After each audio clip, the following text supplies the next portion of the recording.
కొడంగల్ మాజీ ఎమ్మెల్యే పట్నం నరేందర్ రెడ్డిని పోలీసులు అరెస్టు చేసిన విధానంపై తెలంగాణ హైకోర్టు తప్పుపట్టింది. వికారాబాద్ జిల్లా లగచర్ల ఘటనలో తనను అరెస్టు చేసి రిమాండ్ చేయడాన్ని సవాల్ చేస్తూ నరేందర్ రెడ్డి హైకోర్టులో క్వాష్ పిటిషన్ దాఖలు చేశారు. రిమాండ్ ఆర్డర్ క్వాష్ పిటిషన్పై హైకోర్టు వాదనలు విని తీర్పును రిజర్వ్ చేసింది.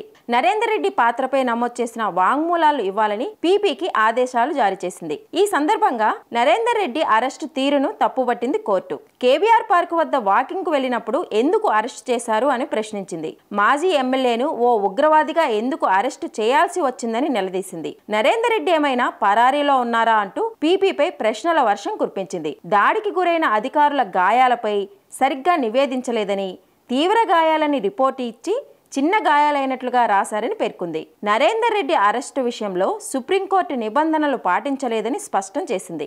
అయితే ప్రజలను రెచ్చగొట్టేలా నరేందర్ రెడ్డి మాట్లాడారని పీపీ ధర్మాసనానికి తెలిపారు. ఈ దశలో పిటిషన్ను అనుమతిస్తే దర్యాప్తుపై ప్రభావం చూపుతుందని, రిమాండ్ ఆర్డర్ను క్వాష్ చేయాలన్న పిటిషన్ను కొట్టివేయాలని పీపీ కోర్టును కోరారు. ఇక ఫార్మాసిటీ ఏర్పాటుపై ప్రజాభిప్రాయ సేకరణకు వచ్చిన కలెక్టర్పై దాడికి పాల్పడ్డారంటూ లగచర్లకు చెందిన కొంతమంది రైతులతో పాటు బీఆర్ఎస్ నేతలపై పోలీసులు కేసు నమోదు చేసిన విషయం తెలిసిందే. ఇందులో పట్నం నరేందర్ రెడ్డి ప్రమేయం ఉందంటూ పోలీసులు హైదరాబాద్లోని కేబీఆర్ పార్క్ వద్ద మార్నింగ్ వాక్ చేస్తుండగా ఆయన్ని అదుపులోకి తీసుకున్నారు. తర్వాత కోర్టు ఆయనకు 14 రోజుల జ్యుడిషియల్ రిమాండ్ విధించింది. తన రిమాండ్ను సవాల్ చేస్తూ ఆయన హైకోర్టులో క్వాష్ పిటిషన్ దాఖలు చేశారు.